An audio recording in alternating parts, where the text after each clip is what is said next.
Hello students, हमने chemistry में पहली जो क्लास थी उसमें मोल कंसेप्ट देखा था। आज हम उसी के यूजेस देखते हैं। देखेंगे कि अपन जो मोल का कंसेप्ट हमने पढ़ा था उसको अपन कैलकुलेशंस में किस तरह से यूज़ कर सकते हैं। तो टॉपिक का नाम है calculations based on chemical equations. Calculations based on chemical equations. इसमें न्यूमेरिकल आते हैं। किस तरह के न्यूमेरिकल आते हैं मोल के ऊपर वो बता रहा हूँ। जैसे सपोज तुम्हें एक इक्वेशन दे दी CH4 plus O2 gives CO2 plus H2। अब क्वेश्चन में यह पूछा है how many moles of water are obtained from 10 moles of CH4। मतलब कि इस रिएक्शन में यदि अपन CH4 के 10 मोल्स लेते हैं तो उससे हमें वाटर के कितने मोल्स मिलेंगे ये हमें पता करना है। तो सबसे पहला काम होता है इक्वेशन को बैलेंस करना। Balancing of equation 10th class में पढ़ी है तुमने। यहाँ CH4 है, हाइड्रोजन के 4 एटम्स हैं।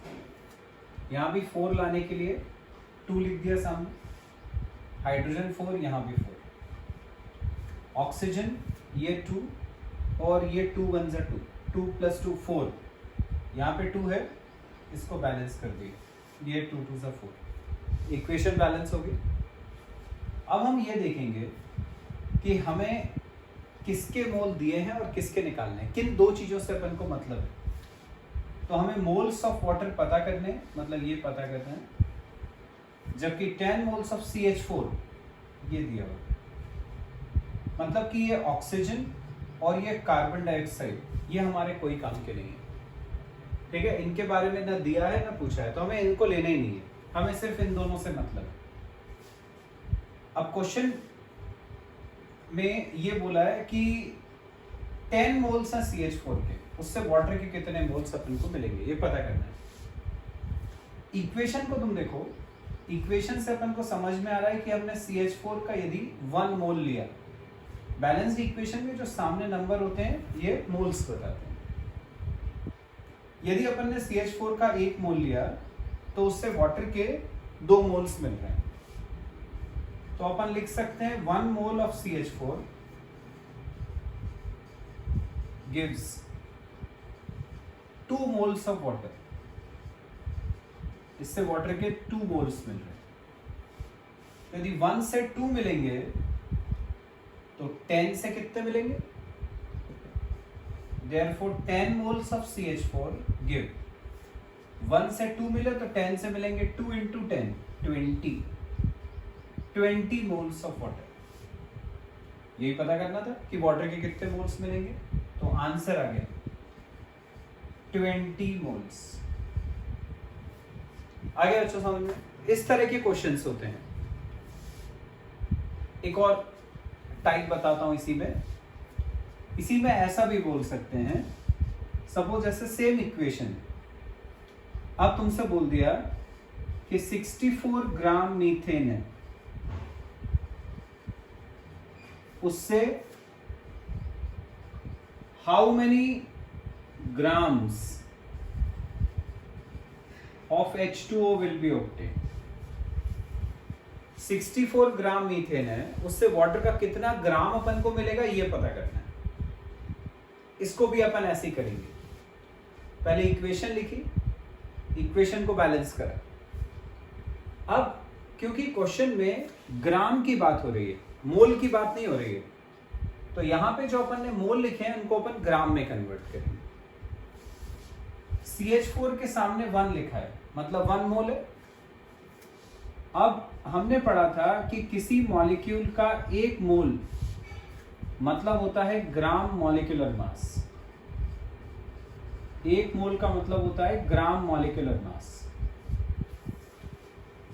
CH4 का 1 मोल मतलब हो जाएगा CH4 का मास।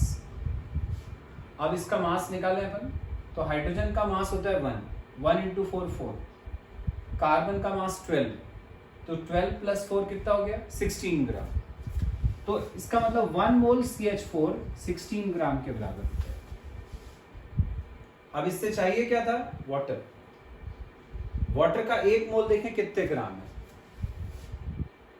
1 इंटू 2 2 प्लस 16 18 ग्राम है। 1 मोल वाटर, 1 मोल H2O 18 ग्राम के बराबर।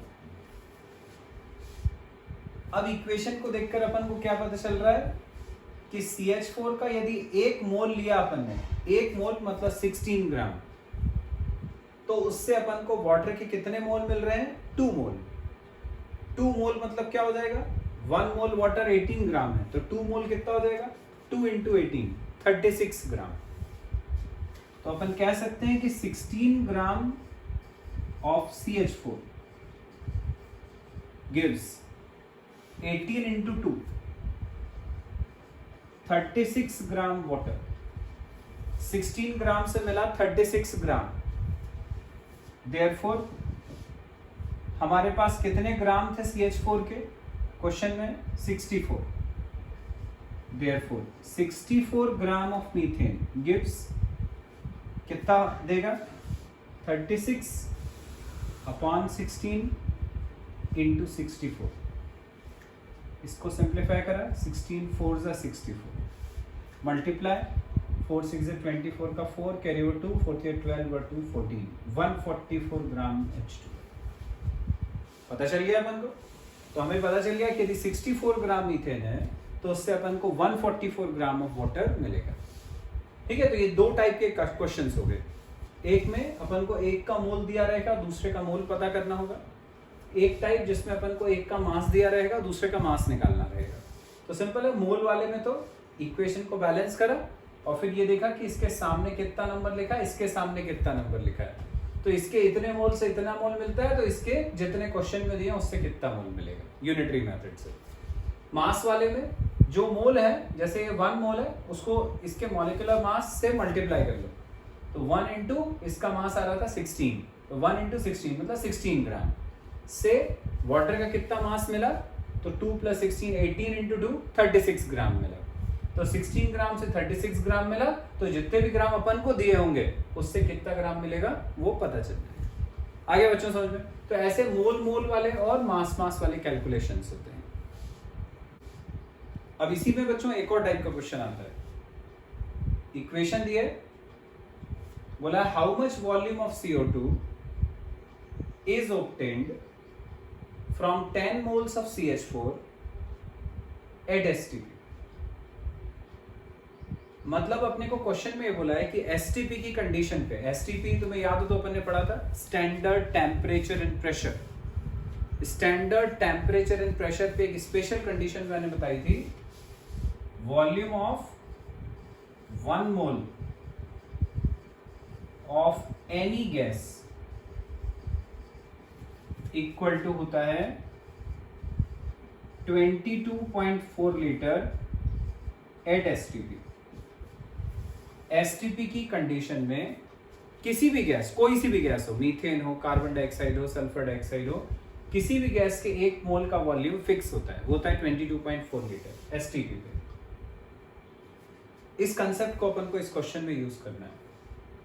क्वेश्चन में यह पूछा है कि CO2 का कितना वॉल्यूम अपन को मिलेगा यदि CH4 के 10 मोल्स लिए। तो जैसे मैंने बोला था कि जिससे अपन को मतलब है, हम बस उन 2 चीजों को यूज करेंगे, बाकी को छोड़ देंगे। तो अपने को क्वेश्चन में कार्बन डाइऑक्साइड का वॉल्यूम पूछा है और CH4 के मोल दिए हैं, मतलब हमें इन 2 चीजों से मतलब है, ये और ये हमारे काम के नहीं है। ठीक है, चलो तो देखते हैं इक्वेशन को देखकर क्या समझ में आ रहा है। इक्वेशन बैलेंस्ड है, तुम्हें दिख रहा है। इक्वेशन को देख के क्या समझ में आ रहा है कि CH4 का 1 मोल है, उससे CO2 का क्या मिल रहा है, 1 मोल मिल रहा है। लेकिन अपन को क्वेश्चन में CO2 का मोल से मतलब नहीं है। क्वेश्चन में पूछा how much volume of CO2, CO2 का वॉल्यूम निकालना है। तो अपन ये देखें कि एसटीपी पे 1 मोल का वॉल्यूम फिक्स होता है 22.4 लीटर। तो यदि यहां पर CO2 का 1 मोल बोला है, इसका मतलब कि उसके 22.4 लीटर होंगे। तो क्या पता चल रहा है अपन को कि CH4 के 1 मोल से हमें कार्बन डाइऑक्साइड का 1 मोल मतलब 22.4 लीटर मिल रहा है। तो अपन लिख सकते हैं 1 मोल CH4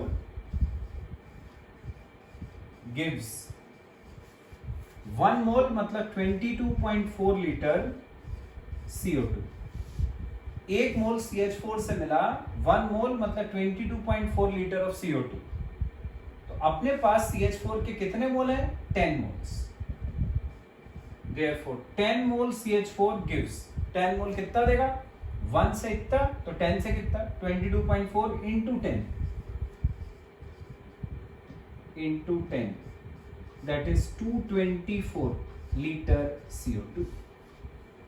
आगे आंसर, बस यही अपन को पता करना था। आगे अच्छा समझ में। तो अभी अपन ने मोल टाइप के क्वेश्चन देखे, एक का मोल दिया रहे थे, दूसरे के मोल निकालने थे। फिर हमने मास देखा, एक का मास दिया रहेगा, दूसरे का मास निकालना रहेगा। फिर अपन ने मोल वॉल्यूम कैलकुलेशन देखा, जिसमें एक के मोल दिए रहेंगे और दूसरे का वॉल्यूम निकालना होगा। बस तुम्हें इतना ध्यान रखना है कि यदि 1 मोल है इसका मतलब 22.4 लीटर, यदि यहाँ पे 2 मोल लिखा होगा तो 2 into 22.4 कर देना। फिर अपन उससे जो भी अननोन वॉल्यूम है वो कैलकुलेट कर सकते हैं। आगे बच्चों समझ में? तो इसके ऊपर बेस्ड क्वेश्चंस ट्राई करो, और कोई डाउट आता है तो मुझे बताओ। Thank you.